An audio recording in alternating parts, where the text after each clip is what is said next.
अब ऊपर चलिए मूषक जी। उचित है प्रभु।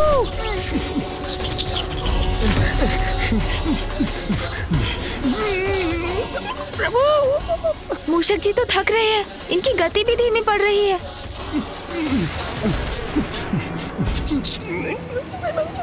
अपना वेग कम मत कीजिए, अपनी तीव्रता बढ़ाइए मूषक जी। प्रभु, आप स्वयं भी इस संकट में फंस गए हैं और मुझे भी फंसा दिया। महादेव के क्रोधाग्नि से तो अब हमारा बचना असंभव है। आपने इंद्रदेव को उनका दंड क्यों नहीं भुगतने दिया?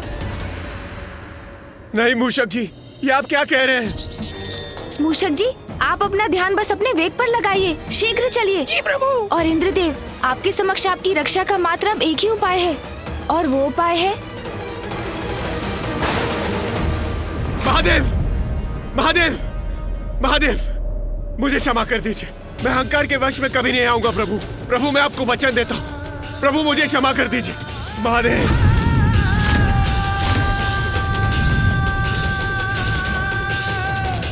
महादेव, महादेव, मेरी याचना स्वीकार कर लीजिए। मुझे क्षमा कर दीजिए प्रभु, मुझसे बहुत बड़ी भूल हुई है। प्रभु, मेरी गुहार स्वीकार कर लीजिए, स्वीकार कर लीजिए प्रभु, मुझे क्षमा कर दीजिए।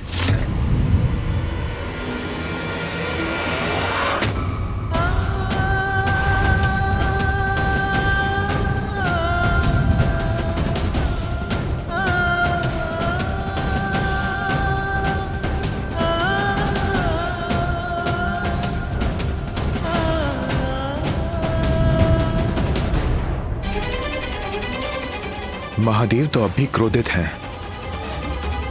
कदाचित महादेव ने इंद्रदेव की क्षमा याचना स्वीकार नहीं की, अर्थात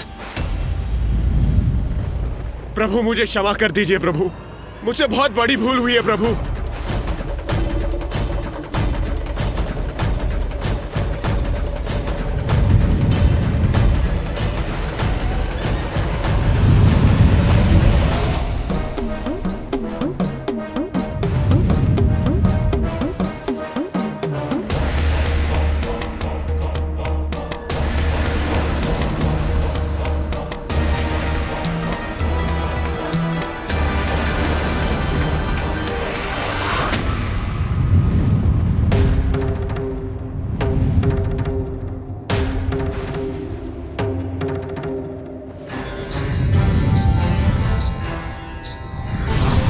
नाथ,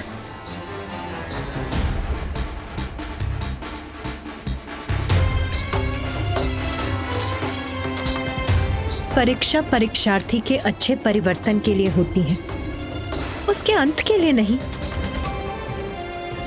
मैं आपसे विनती करती हूँ नाथ, इंद्रदेव अपनी भूल स्वीकार कर चुके हैं, अब आप भी शांत हो जाइए।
प्रभु, आपने मुझे क्षमा कर दिया, मैं सुरक्षित हूं प्रभु।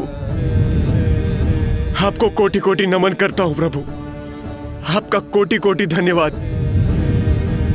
मैं वचन देता हूं प्रभु, मैं आपको कभी भी निराश नहीं करूंगा।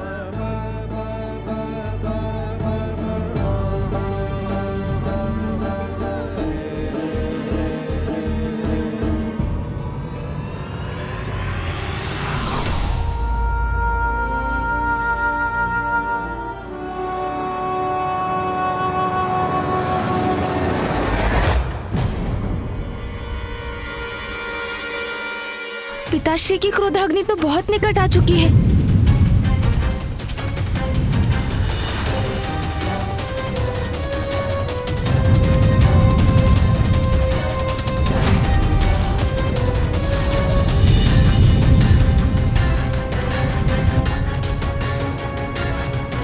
महादेव की क्रोधाग्नि? महादेव की क्रोधाग्नि तो अभी भी इंद्रदेव पर लक्षित है।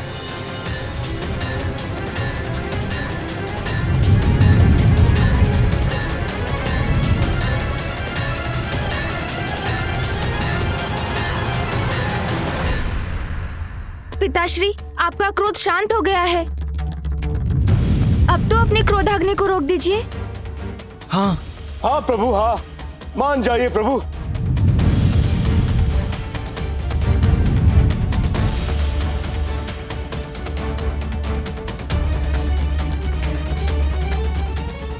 मेरे तीसरे नेत्र से उत्पन्न क्रोधाग्नि लौटाई नहीं जा सकती।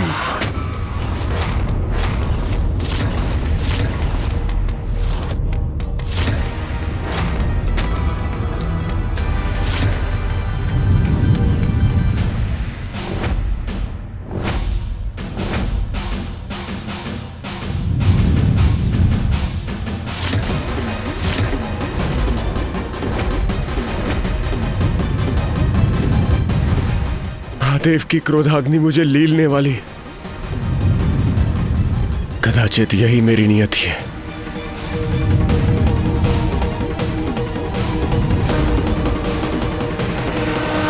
पिताजी,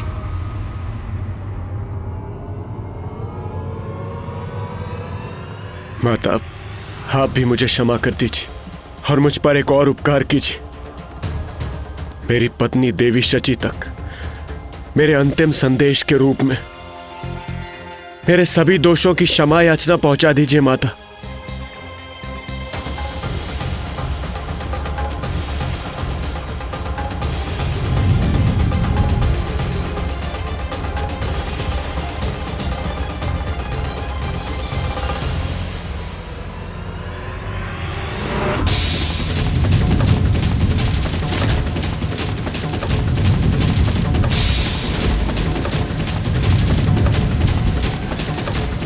महादेव!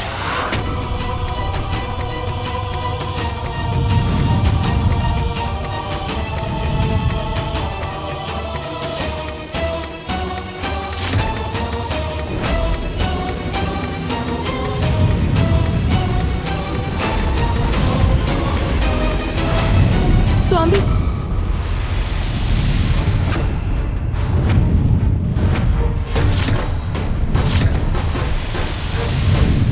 अब कुछ ही क्षण शेष है देवराज इंद्र के पास। इंद्रदेव ने उचित अनुचित का भेद समझने में बहुत विलंब कर दिया।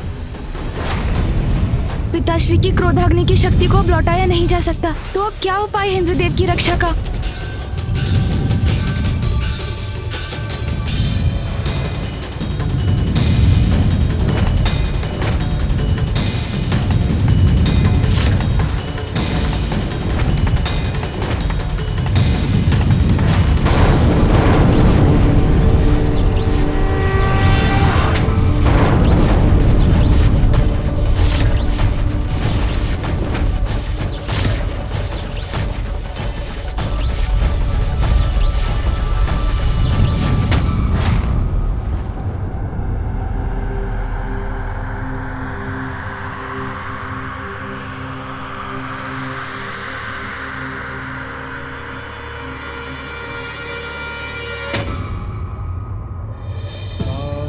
महादेव की क्रोधाग्नि मुझसे नहीं टकराई।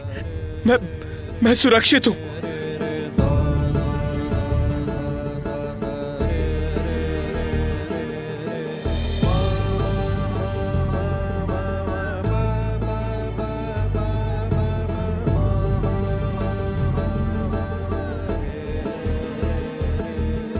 देवराज रक्षित हो गए।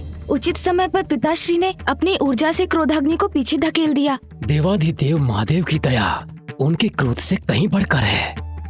महादेव की लीला महादेव ही समझ सकते हैं। धन्य है आप पिताश्री, आपने अपनी क्रोधाग्नि की दिशा मोड़कर उसकी मर्यादा भी रखी और इंद्रदेव के प्राणों की रक्षा भी कर ली।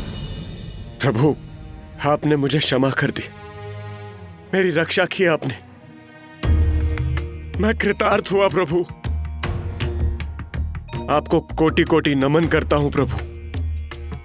ओम नमः शिवाय, ओम नमः शिवाय, ओम नमः शिवाय।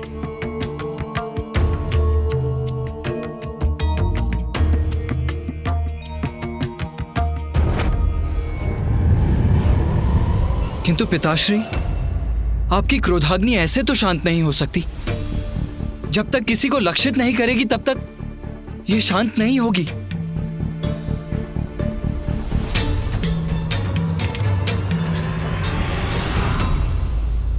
चिंता मत करो पुत्र कार्तिकेय, मेरी क्रोधाग्नि किसी का जीवन नष्ट नहीं करेगी, क्योंकि मैंने उसका मार्ग सागर की ओर मोड़ दिया है।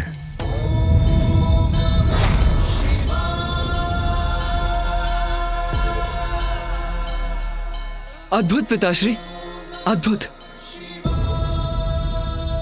आपका न्याय उचित है स्वामी। दोषी देवराज उचित पाठ भी सीख गए और उनको क्षति भी नहीं पहुंची। अब सब यथावत है, सब कुशल है। धन्य है पिताश्री। महादेव की क्रोधाग्नि का कुछ न कुछ भयंकर परिणाम तो होकर ही रहेगा। ये कैसा अनर्थ हो रहा है?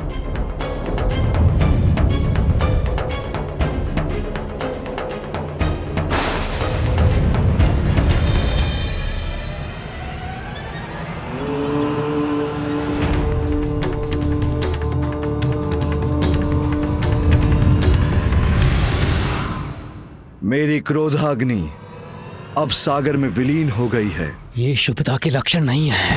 ये सृष्टि पर अवश्य ही कोई नया संकट लेकर आएगा। हर हर महादेव, हर हर महादेव। महादेव की जय हो, महादेव की जय हो, महादेव की जय हो, महादेव की जय हो।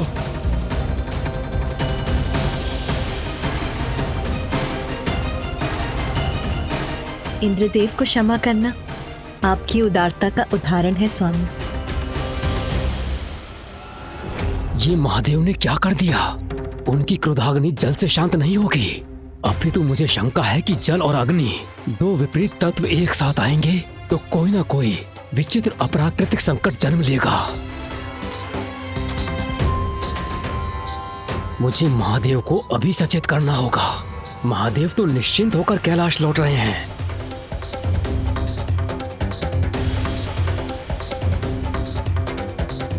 किंतु सागर के गर्भ में क्या उत्पन्न हुआ है वो किसी को ज्ञात नहीं। मुझे किसी महासंकट की आशंका हो रही है।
मुझे आज्ञा दीजिए प्रभु।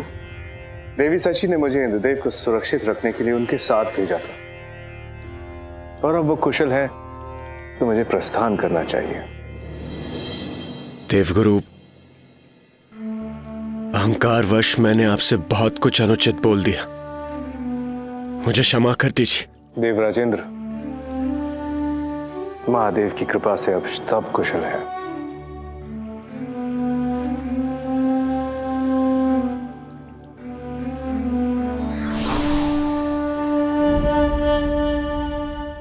गणेश जी, मुझे ज्ञात नहीं मुझ पर किसकी कुछ से छाया पड़ गई थी, जो आपके बुलाए जाने पर मैंने अपने सारथी माथली को भेजने की धृष्टता की। मुझे क्षमा कर दीजिए प्रभु, क्षमा कर दीजिए मुझे। इंद्रदेव, मैंने तो आपको एक अत्यंत आवश्यक विषय पर चर्चा के लिए बुलाया था। यदि मैं प्रतीक्षा कर सकता था तो अवश्य करता। प्रभु, मैं लज्जित हूं, क्षमा प्रार्थी हूं प्रभु। किंतु आपने मुझे यहां बुलाया क्यों था? देवराज, ऋषि अंगिरस कैलाश आए थे, किंतु तब पिताश्री ध्यान में थे। ऋषि अंगिरस? वो अत्यंत क्रोधित थे। उन्होंने बताया कि बिना वर्षा के दक्षिण में प्रजा अकाल से कैसे त्राही त्राही कर रही है। ये उचित नहीं है। और इसीलिए गणेश ने आपको यहाँ बुलाया था देवराजेंद्र। अब तो आप भी समझ ही गए होंगे कि ये कितना महत्वपूर्ण है। मुझे महादेव से अपने संशय के विषय में अभी बताना होगा। ज्ञात नहीं महादेव की क्रोधाग्नि कैसा विकृत रूप लेकर जन्म लेगी। देवराज, आप तो मेघों और वर्षा के देवता हैं। फिर दक्षिण में इतना भयंकर अकाल क्यों पड़ने दे रहे हैं? आप वहाँ की सुध क्यों नहीं ले रहे हैं देवराज? वहाँ की जीव जंतु वनस्पतियों को समाप्ति के निकट क्यों भेज दिया आपने? दक्षिण में वर्षा ना होने का कारण बताइए इंद्रदेव। किंतु महादेव,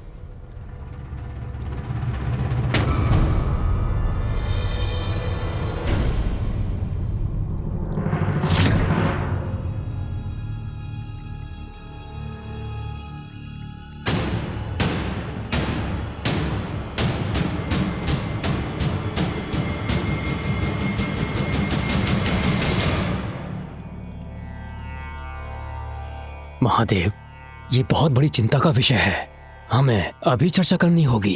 अवश्य ब्रह्मदेव। गणेश भी उसी चिंता का समाधान ढूंढने का प्रयत्न कर रहा है।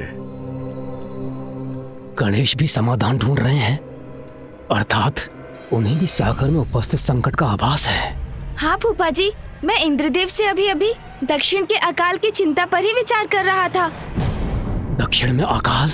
आप भी विराजिए फूफा जी। कदाचित ये उचित समय नहीं होगा उस प्रसंग के विषय में वार्ता करना। मुझे इसके लिए प्रतीक्षा करनी होगी।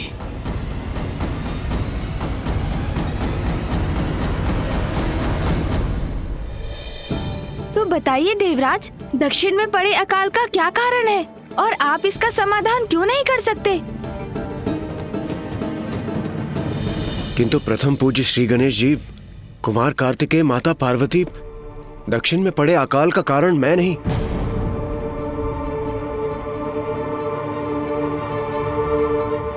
ऋषि अगस्त्य है।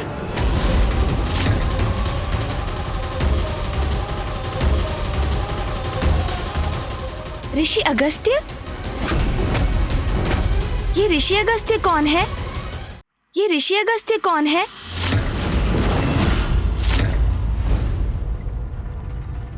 और वो अकाल का कारण कैसे बन गए?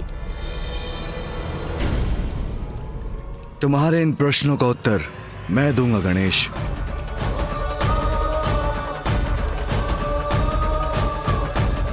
ऋषि अगस्त्य और ऋषि वशिष्ठ दोनों भाई हैं।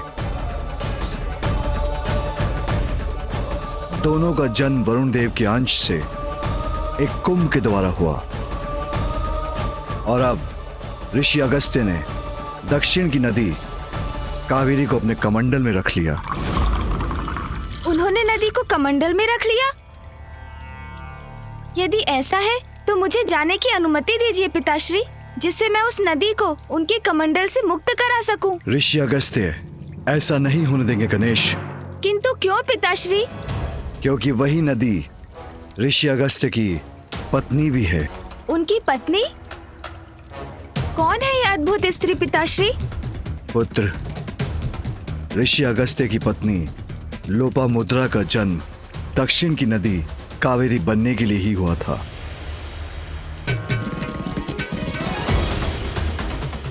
किंतु लोपामुद्रा की नदी होने के बाद ऋषि अगस्त्य ने उन्हें अपने कमंडल में स्थित कर लिया और स्वयं ध्यान मग्न हो गए,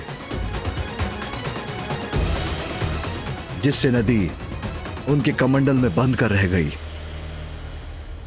किंतु पिताश्री, ऐसी अवस्था में कोई ऋषि अगस्त्य को जाकर उन्हें कावेरी को उनके कमंडल से मुक्त कराने के लिए क्यों नहीं कह सकता? सभी उनसे इतने भयभीत क्यों हैं? यदि वो ना माने तो हम उन्हें नदी को मुक्त करने पर बाध्य क्यों नहीं कर सकते पिताश्री?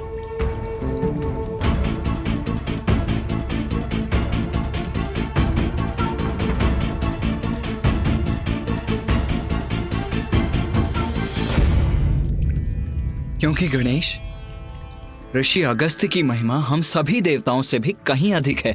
किंतु भैया, वो आपसे अर्थात देव सेनापति कुमार कार्तिकेय से अधिक महिमामयी तो नहीं हो सकते। मुझसे कहीं अधिक महान है, गुरु है मेरे।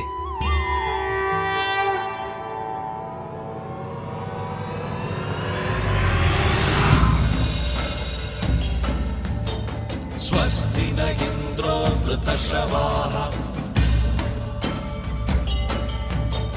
स्वस्ति न पूषा विश्ववेदाः स्वस्ति नस्तार्क्ष्यो अरिष्टनेमि स्वस्ति नो बृहस्पतिर्दधातु मानस्तोके तनयमान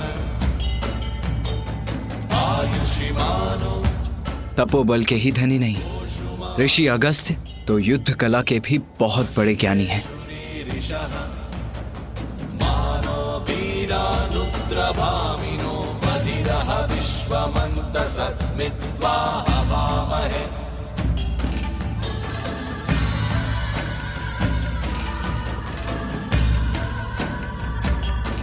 ऋषिवर, मैं आपके आश्रम आपसे शिक्षा प्राप्त करने हेतु आया हूं। कृपया मुझे अपने शिष्य के रूप में स्वीकार कर मल्ल युद्ध अर्थात कलारी पयट्टू की कला सिखाने की कृपा कीजिए।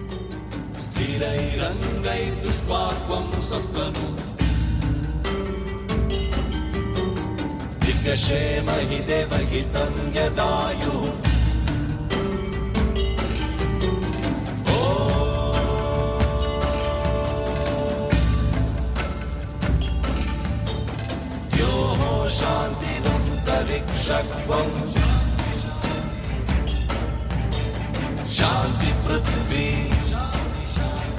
शांति रापः शांति शांति शांति शांति।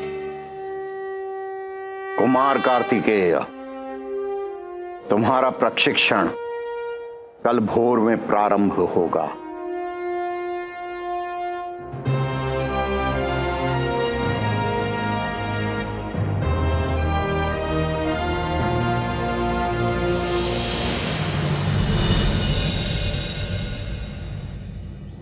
सर्वप्रथम सूर्य नमस्कार। जो आज्ञा गुरुवर।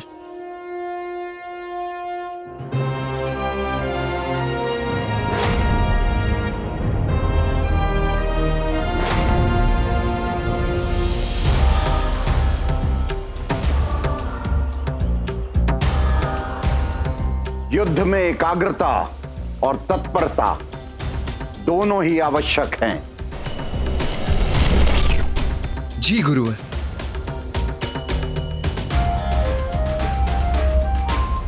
विरोधी की प्रत्येक क्रिया की सूक्ष्मता का सूक्ष्मता से ही अवलोकन करना चाहिए, अन्यथा चूक हो सकती है। अवश्य गुरुवर। क्रिया को पुनः दोहराने से अभ्यास होता है, इसलिए पुनः करिए। जी गुरुवर।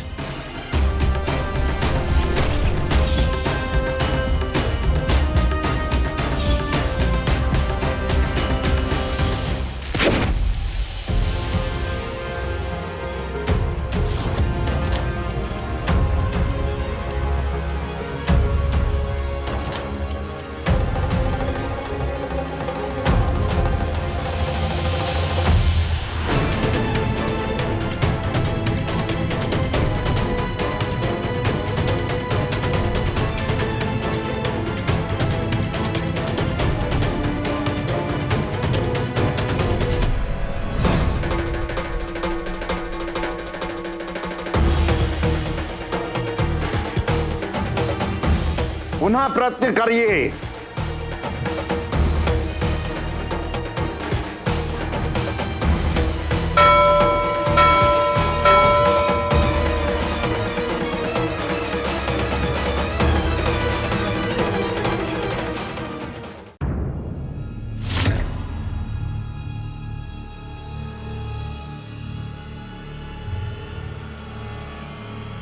कुमार कार्तिकेय, अपना लक्ष्य मुझे बनाओ।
भैया, ऋषि अगस्त्य इतने प्रभावशाली योद्धा है?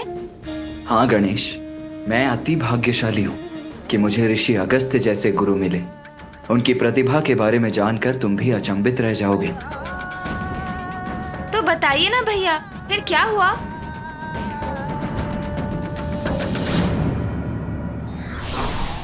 व्यक्ति में प्रतिभा कितनी भी हो, उसे आकार तभी मिलता है जब योग्य गुरु का मार्गदर्शन हो।